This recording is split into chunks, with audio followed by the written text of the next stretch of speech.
Si on passe maintenant à l'onglet conception, donc cet onglet-là va nous permettre de modifier l'apparence de l'ensemble de notre document, donc notre fichier d'un seul coup. C'est pas que on a besoin, comme on avait vu dans l'onglet accueil, de sélectionner et puis après d'appliquer la modification. Non. Alors là, ce qu'on peut faire, c'est directement changer l'apparence de l'ensemble de notre fichier Word. Donc, ça repère tout seul, tout ce qui concerne le texte, tout ce qui concerne la forme. Et selon le thème qu'on choisit, ça va automatiquement se changer selon une cohérence esthétique qu'on choisit nous-mêmes. Par exemple, ici, vous avez les thèmes déjà faits par Word qu'on peut choisir et automatiquement, il y a tout qui va se changer selon, comme déjà dit, une cohérence esthétique. Imaginons par exemple que je choisis ce thème-là. Imaginons, voilà, il y a du vert qui a été changé ici, il y a le style, le thème qui a été affecté à mon document. Et puis vous voyez ici une série de jeux de style qui est spécial, qu'on peut choisir et qu'on peut aussi affecter à notre texte. Par exemple, si je choisis celui-là, automatiquement, si jamais je suis en train d'introduire un titre ou bien un texte qui est sous forme de titre, je vais avoir ce style qui est là qui va être affecté.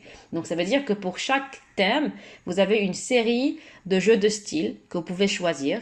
Et donc, et pour chaque thème et pour chaque jeu de style, vous avez les couleurs que vous pouvez changer ici.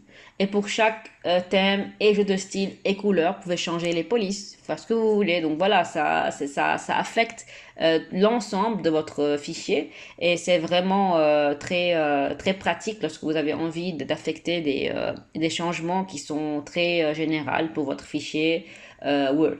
Donc voilà en fait un peu de quoi il s'agit avec l'onglet conception. Si on regarde maintenant l'onglet mise en page, c'est là où on pourra gérer, si vous voulez, vos objets les uns par rapport aux autres. Ça veut dire, c'est une sorte d'organisation. Exemple, si je regarde ici cet ensemble de commandes, imaginons que je vais aller introduire, par exemple, je vais aller dans insertion, je vais introduire un rectangle ici comme ça, et je vais introduire un rond. Vous voyez déjà que le rectangle il est venu avec une couleur verte. Pourquoi? Parce que j'avais déjà choisi le thème qui consiste en principalement la couleur verte. Alors que si j'avais pas choisi ce thème-là, normalement, le rectangle, il vient en couleur bleue, comme on l'a déjà essayé dans la leçon précédente. Donc voilà, juste pour vous montrer l'effet du thème. Et donc, imaginons, donc là, je vais revenir, je vais choisir, OK, un rond, et je vais le remettre ici. Je vais changer son remplissage. Vous voyez déjà que l'onglet mise en forme est automatiquement créé lorsque j'ai ma forme qui est sélectionnée. Et donc, je peux venir changer la couleur, voilà. J'ai changé exprès pour vous montrer un peu l'impact du changement que je vais faire maintenant. Si je reviens en mise en page et que par exemple je sélectionne mon rectangle et donc mise en page et je peux venir ici dire que voilà je veux que mon rectangle soit à l'avance par rapport au rond ou bien à l'ovale ici ou bien le reculer. Donc si je clique sur avancer, il va être, vous voyez, il est maintenant devenu devant le rond. Si je le mets reculer, il va être en arrière. Reculer, avancer. Voilà. Donc c'est assez pratique pour gérer un petit peu l'ensemble de nos objets les uns par rapport aux autres. Par exemple, ce qui est aussi intéressant à faire, c'est que si je sélectionne les deux objets comme ça, je peux venir les grouper ici.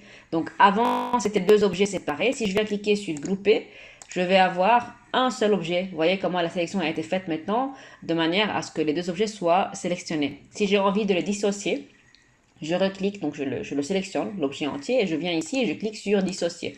Donc voilà, c'est assez intéressant et assez pratique. On peut venir ici, donc si on met notre forme ou bien notre objet dans le texte, on peut venir choisir comment on veut que notre objet apparaisse. Est-ce que ça va être derrière le texte, ça va être devant le texte, au travers, haut et bas, donc ça dépend, voilà. Ça dépend du choix qu'on a envie de faire.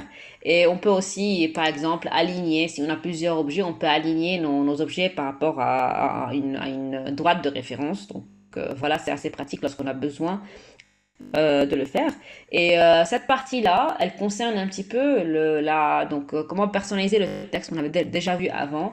Rappelez-vous, on avait déjà vu les sauts de page avant dans la leçon précédente. Et puis là, par exemple, si j'ai envie d'avoir un document Word avec plusieurs colonnes, là j'ai juste une seule colonne qui est assez grande. Je clique sur 2 par exemple et vous allez voir que le document il va se diviser en deux colonnes, ce qui est assez pratique. Normalement, on utilise ce genre de choses pour les articles de journaux par exemple. Et donc voilà, je peux revenir et remettre le tout à 1. Et donc voilà, il y a tout qui va revenir comme c'était avant. Je peux aussi modifier la taille de mon document, si je veux une feuille A4, une feuille A3, une feuille A5, etc. Je peux changer l'orientation si je veux que ça soit donc comme ça, en mode portrait ou bien en mode paysage. Je peux changer donc les marges, donc là c'est assez pratique lorsqu'on a trop de texte, qu'on a besoin que ça paraisse sur une seule feuille. Alors là je peux venir, à part modifier la grandeur du texte, je peux venir aussi modifier les marges de mon texte. Donc voilà, je peux mettre aussi des marges personnalisées. Je clique ici et je peux venir jouer avec les marges, combien j'ai envie d'avoir en termes de marge au niveau des quatre côtés de mon document.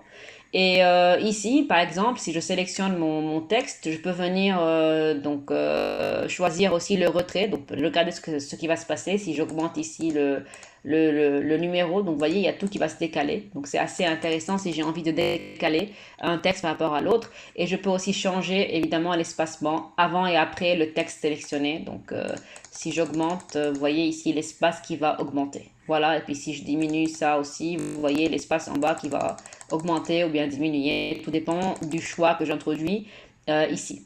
Donc voilà un peu en gros de quoi il s'agit pour l'onglet mise en page et l'onglet conception.